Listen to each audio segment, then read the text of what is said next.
ഞാനൊരു രഹസ്യം പറയട്ടെ. ഇന്നേ വരെ ആരും നിങ്ങളോട് പറയാൻ ധൈര്യപ്പെടാത്ത ഒന്ന്. ഇത് കേട്ട് കഴിയുമ്പോഴേക്കും ഒരുപക്ഷേ നിങ്ങൾ നിങ്ങളെ തന്നെ നോക്കിക്കാണുന്ന രീതി തന്നെ അങ്ങ് മാറിയേക്കാം. അപ്പോ റെഡിയല്ലേ? നമുക്ക് തുടങ്ങാം. അപ്പോ ഞാൻ നിങ്ങളോട് നേരെ ഒരു ചോദ്യം ചോദിക്കട്ടെ. ഒരു നിമിഷം ഇതിനെപ്പറ്റി ഒന്ന് ആലോചിച്ചു നോക്കൂ. നിങ്ങൾ എവിടെയോ കുടുങ്ങിക്കിടക്കുകയാണെന്ന് എപ്പോഴെങ്കിലും തോന്നിയിട്ടുണ്ടോ? ഒരു കെണിയിൽപ്പെട്ട പോലെ. ആ തോന്നൽ ശരിയാണ്. നിങ്ങൾ കുടുങ്ങിക്കിടക്കുന്നത് നിങ്ങൾ തന്നെ പണിതുയർത്തിയ ഒരു തടവറയിലാണ്. മനസ്സിലായോ? പ്രശ്നം പുറത്തുള്ള ആരുടേതുമല്ല, അത് നിങ്ങളെ ഉള്ളിൽ തന്നെയാണ്. അപ്പോ നമുക്ക് നമ്മുടെ ആദ്യത്തെ ഭാഗത്തേക്ക് കടക്കാം. ഈ സ്വയം നിർമ്മിത തടവറ അതെന്താണെന്ന് നോക്കാം. മറ്റുള്ളവർ നമ്മളിൽ നിന്ന് എന്തു പ്രതീക്ഷിക്കുന്നു എന്നോർത്ത് നമ്മൾ എങ്ങനെയാണ് നമുക്ക് ചുറ്റും ഈ മതിലുകൾ കെട്ടിപ്പൊക്കുന്നതെന്ന് നമുക്ക് വിശദമായിട്ട് തന്നെ നോക്കാം. ഒന്ന് ചിന്തിച്ചു നോക്കേ. മറ്റുള്ളവരുടെ ഒരു ചെറിയ കയ്യടിക്ക് വേണ്ടി, അവരുടെ ഒരു അംഗീകാരത്തിന് വേണ്ടി നിങ്ങൾ നിങ്ങളുടെ സ്വന്തം വ്യക്തിത്വം അങ്ങ് വിറ്റു. അതും ആരും നിങ്ങളോട് ആവശ്യപ്പെട്ടിട്ടല്ല, നിങ്ങൾ സ്വയം അങ്ങ് തീരുമാനിച്ചതാണ്, അല്ലേ? ഈ തടവറ പണിതത് എന്തുകൊണ്ടാണെന്നറിയോ? മറ്റൊരാൾ എന്ത് വിചാരിക്കുമെന്നോർത്ത് നിങ്ങളെടുത്ത ഓരോ തീരുമാനവും, തോൽക്കുമോ എന്ന് പേടിച്ചു വേണ്ടെന്ന് വെച്ച ഓരോ കാര്യവും, ഉള്ളിലെ ആഗ്രഹം ഒളിപ്പിച്ചു വെച്ച ഓരോ കള്ളച്ചിരിയും, ഇതൊക്കെയായിരുന്നു അതിന്റെ ഓരോ ഇഷ്ടികകൾ.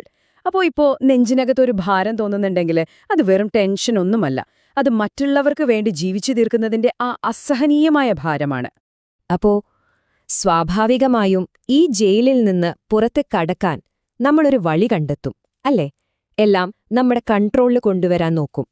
പക്ഷേ സത്യത്തിൽ അതൊരു കെണിയാണ്. നമ്മുടെ ഉത്കണ്ഠ കൂട്ടാനേ അത് ഉപകരിക്കൂ. നമ്മളൊക്കെ എന്താ വിചാരിക്കുന്നേ? എല്ലാം നമ്മുടെ നിയന്ത്രണത്തിലായാൽ ജീവിതം പെർഫെക്റ്റ് ആവും, സമാധാനം കിട്ടും എന്നൊക്കെ. പക്ഷെ സത്യമെന്താ? നേരെ തിരിച്ചാണ് സംഭവിക്കുന്നേ. എല്ലാത്തിനെയും നിയന്ത്രിക്കാനുള്ള ഈ ഒരു ആവേശം നമ്മളെ കൊണ്ടുചെന്നെത്തിക്കുന്നത് ടെൻഷനിലേക്കും നിരാശയിലേക്കുമാണ്. ചിലപ്പോ തോന്നാറില്ലേ, എല്ലാം കയ്യിലുണ്ടായിട്ടും ഉള്ളിലെന്തോ ഒരു ശൂന്യത പോലെ? അതിന്റെ ഒരു പ്രധാന കാരണം ഇത് തന്നെയാകാം. അപ്പോ ഇവിടുത്തെ ഏറ്റവും വലിയ വിരോധാഭാസം എന്താണെന്ന് വെച്ചാല്, നമ്മൾ ചെയ്യുന്നതിന് നേരെ വിപരീത ഫലമാണ് കിട്ടുന്നത്. കൂടുതൽ കൺട്രോൾ ചെയ്യാൻ നോക്കുമ്പോൾ ഉള്ള കൺട്രോളും പോകും. മറ്റുള്ളവരെ കൂടുതൽ പ്രീതിപ്പെടുത്താൻ ശ്രമിക്കുമ്പോൾ നമ്മൾ ആരാണെന്നുള്ള ബോധം തന്നെ നമുക്ക് നഷ്ടപ്പെടും. അപ്പൊ പിന്നെന്താ ഇതിനൊരു പരിഹാരം? അതിന് നമുക്ക് കുറേ കാലം പിന്നോട്ട് പോണം, ഒരു 16-ാം നൂറ്റാണ്ടിലേക്ക്. അവിടെ മിഷേൽ ഡി മോണ്ടെയ്ൻ എന്നൊരു ഫിലോസഫർ ഇതിനൊരു കിടിലൻ ഉത്തരം തരുന്നുണ്ട്. ഈ ആശയത്തിന് കാലം ഒരു പ്രശ്നമേ അല്ല. ഒന്ന് നോക്കിയേ, 16-ാം നൂറ്റാണ്ടിൽ മൊണ്ടെയ്ൻ പറഞ്ഞ അതേ കാര്യം, നമ്മുടെ മനസ്സ് തന്നെയാണ് നമ്മുടെ ഏറ്റവും വലിയ കെണി എന്നത് നമ്മൾ ഇന്നും അനുഭവിച്ചുകൊണ്ടിരിക്കുകയാണ്. യഥാർത്ഥ സ്വാതന്ത്ര്യത്തിലേക്കുള്ള വഴി വിരക്തിയാണെന്നുള്ള ആ സത്യത്തിന് അന്നും ഇന്നും ഒരേ പ്രസക്തിയാണ്. പക്ഷേ ഈ വിരക്തിയെന്ന് കേൾക്കുമ്പോൾ തെറ്റിദ്ധരിക്കരുത്. എല്ലാം മടുത്തു, ഒന്നിനോടും ഒരു താൽപ്പര്യവുമില്ലാത്തൊരവസ്ഥയല്ല ഇത്. ഒരിക്കലുമല്ല. മറിച്ച് നമുക്ക് നിയന്ത്രിക്കാൻ പറ്റാത്ത കാര്യങ്ങളെ അതിനെ അതിന്റെ പാട്ടിന് വിടാനുള്ളൊരു ധൈര്യമാണ്. അതൊരു വലിയ തിരിച്ചറിവാണ്, ഒരു തരം ജ്ഞാനം. ഇതൊക്കെ കേൾക്കുമ്പോൾ വലിയ കോംപ്ലിക്കേറ്റഡായി തോന്നുന്നുണ്ടോ? പക്ഷെ ഇതിന്റെ എല്ലാം കാതൽ എന്ന് പറയുന്നത് ഒരു ഒറ്റ കാര്യമാണ്. വളരെ സിമ്പിൾ, പക്ഷെ അതേസമയം നമ്മളെ പേടിപ്പിക്കുന്ന ഒരൊറ്റ കാര്യം. അതിതാണ് വിട്ടുകളയുക. Just let go. മറ്റുള്ളവരുടെ അംഗീകാരം വേണമെന്നുള്ള ആ വാശിയില്ലേ, അത് വിട്ടുകളയുക. തോറ്റുപോകുമോ എന്ന പേടി, അതും വിട്ടുകളയുക. നാട്ടുകാർ എന്തു പറയുമെന്നുള്ള ആദി, അതുമങ്ങ് വിട്ടുകളയുക. ശരി, ഇതൊക്കെ തിയോറിയായിട്ട് കേൾക്കാൻ നല്ല രസമുണ്ട്. പക്ഷെ ഇതെങ്ങനെ നമ്മുടെ ജീവിതത്തിൽ കൊണ്ടുവരും? അതിന്റെ താക്കോൽ ഒരിടത്തേ ഉള്ളൂ, നമ്മൾ നമ്മളോട് തന്നെ പറയുന്ന കഥകളിൽ. ആ കഥ മാറ്റി എഴുതുക എന്നതാണ് പ്രധാനം.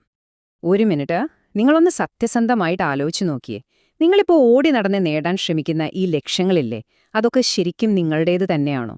അതോ വേറെ ആരോ പണിത് വെച്ച ഒരു കോണി നിങ്ങളങ്ങ് കേറിപ്പോവാണോ? സത്യം പറഞ്ഞാല് നമ്മളിലെ ഭൂരിഭാഗം പേരും ജീവിക്കുന്നത് പാരമ്പര്യമായിട്ട് കിട്ടിയ ചില കഥകളിലാണ്. ചിലപ്പോ പരാജയത്തിന്റെ കഥകളാവാം. ഉദാഹരണത്തിന്, നമ്മുടെ കുടുംബത്തിൽ ആരും ബിസിനസ്സിൽ രക്ഷപ്പെട്ടിട്ടില്ല, അതുകൊണ്ട് നീയും നോക്കണ്ട എന്ന പോലത്തെ കഥകള്. അല്ലെങ്കിൽ നമുക്ക് ചില റോളുകൾ അങ്ങ് തരും, അതൊന്നും ചോദ്യം ചെയ്യാതെ നമ്മൾ അങ്ങ് ജീവിച്ചു പോകും. അപ്പോ നിങ്ങളുടെ സ്വന്തം കഥ എങ്ങനെ തിരിച്ചുപിടിക്കാം? 3 സ്റ്റെപ്പുകളുണ്ട്. ഒന്ന്, നിങ്ങളിപ്പോൾ ജീവിക്കുന്ന ഈ പഴയ കഥ ഏതാണെന്ന് തിരിച്ചറിയുക. ഏത് വിശ്വാസമാണ് നിങ്ങളെ പിന്നോട്ട് വലിക്കുന്നതെന്ന് കൃത്യമായി മനസ്സിലാക്കുക. 2, അതിനെ ചോദ്യം ചെയ്യുക. ഇത് ശരിക്കും സത്യമാണോ? അതോ പണ്ട് തൊട്ടേ കേട്ട് വളർന്നതുകൊണ്ട് ഞാൻ വിശ്വസിക്കുന്നതാണോ? 3-ാമത്തെ സ്റ്റെപ്പ്, നിങ്ങളുടെ സ്വന്തം ഇഷ്ടങ്ങൾക്കും മൂല്യങ്ങൾക്കും അനുസരിച്ച് പുതിയൊരു കഥ എഴുതി തുടങ്ങുക, ബോധപൂർവം തന്നെ. ഇപ്പൊ നമ്മള് ഇതിന്റെ ഏറ്റവും പ്രധാനപ്പെട്ട ഭാഗത്തേക്ക്, ആ ക്ലൈമാക്സിലേക്ക് കടക്കുകയാണ്. സ്വാതന്ത്ര്യത്തിലേക്കുള്ള ആ വലിയൊരു ചാട്ടം. ഒരു കാര്യം ഓർക്കുക, ഈ തീരുമാനം അത് നിങ്ങളുടേത് മാത്രമാണ്. ഒന്ന് കണ്ണടച്ച് സങ്കൽപ്പിച്ചു നോക്കൂ, മറ്റുള്ളവർ എന്തു വിചാരിക്കും എന്നുള്ള പേടി നിങ്ങൾക്കൊട്ടുമില്ല. ആരും നിങ്ങളെ വിമർശിക്കാനില്ല. അങ്ങനെയായിരുന്നെങ്കിൽ നിങ്ങൾ ആരാകുമായിരുന്നു? എന്ത് ചെയ്യുമായിരുന്നു? ആലോചിച്ചു നോക്കൂ. നിങ്ങളുടെ മനസ്സിൽ ഇപ്പോ തെളിയുന്ന ആ രൂപമില്ലേ, അതാണ് നിങ്ങളുടെ യഥാർത്ഥ ഞാൻ. അപ്പോ നിങ്ങളുടെ മുന്നിൽ 2 വഴികളാണുള്ളത്. ഒന്ന്, ഒരു സ്വർണ്ണക്കൂട്, സുരക്ഷിതമാണ്, പക്ഷെ അതിനകത്ത് നിങ്ങളല്ല. 2, അജ്ഞാതമായൊരു ലോകം. ചിലപ്പോ പേടി തോന്നാം, പക്ഷെ അവിടെ നിങ്ങൾക്ക് പൂർണ്ണ സ്വാതന്ത്ര്യമുണ്ട്. നിങ്ങളായി ജീവിക്കാം. ഏത് വേണം? സത്യസന്ധമായി ജീവിച്ചാൽ പലതും നഷ്ടപ്പെടുമോ എന്നൊരു പേടിയുണ്ടോ? എങ്കിൽ ഈയൊരു കാര്യം മനസ്സിൽ വെച്ചാൽ മതി. നിലനിർത്താൻ വേണ്ടി നിങ്ങൾക്ക് അഭിനയിക്കേണ്ടി വരുന്നുണ്ടെങ്കിൽ അത് തുടക്കം മുതലേ നിങ്ങളുടേതായിരുന്നില്ല. യഥാർത്ഥ ബന്ധങ്ങൾ നിങ്ങളായിരിക്കുമ്പോൾ കൂടുതൽ ശക്തമാവുകയുള്ളൂ. അപ്പോ അവസാനത്തെ ചോദ്യം ഇതാണ്.